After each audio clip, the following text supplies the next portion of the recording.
Relationships can be hard, and oftentimes they can be hard because there's harboring of old hurts or resentments.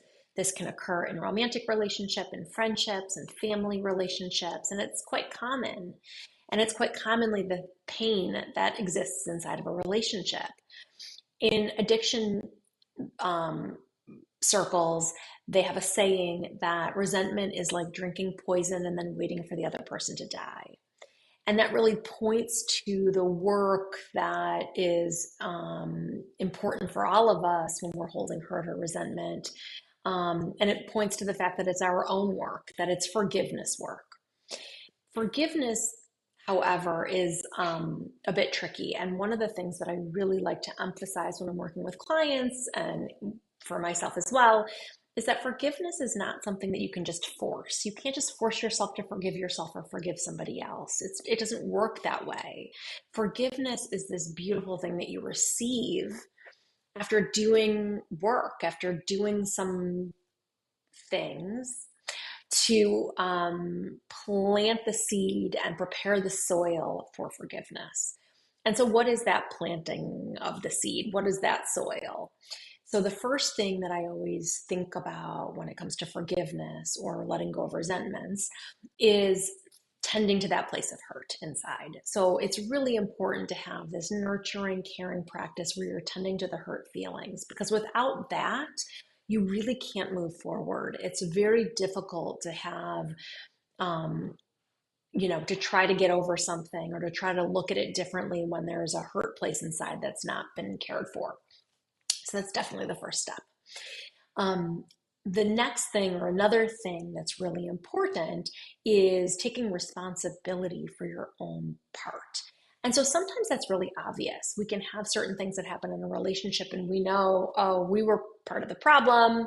Even though I'm really hurt by this person, I did some things or I behaved in a certain way. And so it's easy to take responsibility. But oftentimes things happen to you, people are harmful towards you, and you really haven't, you can't necessarily look at something and say, oh, I did this thing, or I'm part of the problem here. It doesn't feel that way. So in that circumstance, what I like to really reflect on and ask is,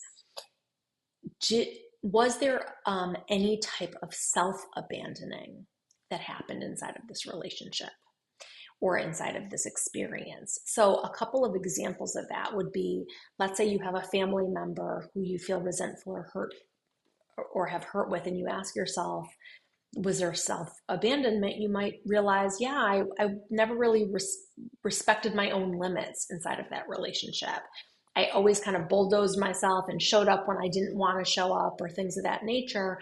And because I didn't respect my own limits, certain things happened. And so honoring that and viewing that as your own responsibility can be really useful.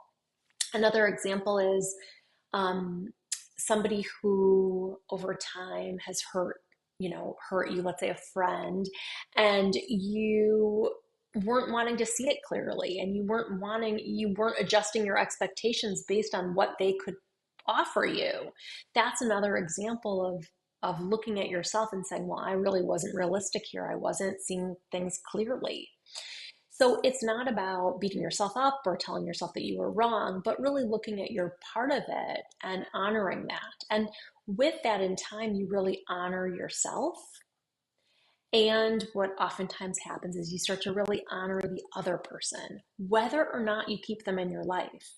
This could be a person that you never speak to again, but you still honor them in some way by doing this deeper forgiveness work. And when forgiveness comes and you really feel at peace, feeling really grateful for that forgiveness is really important.